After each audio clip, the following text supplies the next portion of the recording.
ഇന്നത്തെ കുട്ടികൾക്ക് പോലും കൂടുതൽ എക്സ്പോഷർ ഉണ്ടായിട്ട് പോലും അന്നത്തെ കാലത്ത് അതൊരു അസാധ്യമായ കാര്യമായിരുന്നു. കാരണം സിനിമ മദ്രാസിലാണ്, വല്ലപ്പോഴും മാത്രമേ അവരൊക്കെ ഇങ്ങോട്ട് വരുള്ളൂ.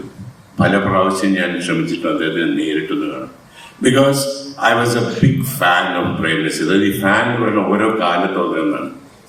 അത് കഴിഞ്ഞിട്ട് I become a big fan. അത് കഴിഞ്ഞപ്പോൾ ക്രിക്കറ്റ് കളിക്കാൻ തുടങ്ങിയപ്പോൾ I become a big fan of Pataudi Nawab. അത് കഴിഞ്ഞപ്പോൾ സാഹിത്യത്തിന്റെ രീതിയിൽ നോക്കി I was a big fan of M.T. Vasudevan.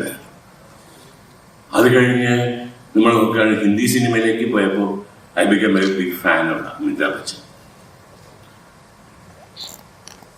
ഇവിടെ പറയണ്ട അല്ലെങ്കിൽ പറയാം, ഇപ്പോഴും ഞാൻ ഒരു പുതിയ ഫാനിന്റെ പുറകെയാണ്. ഭ്രാന്തമായ ഫാൻ ശ്രീ നരേന്ദ്ര മോദിജി.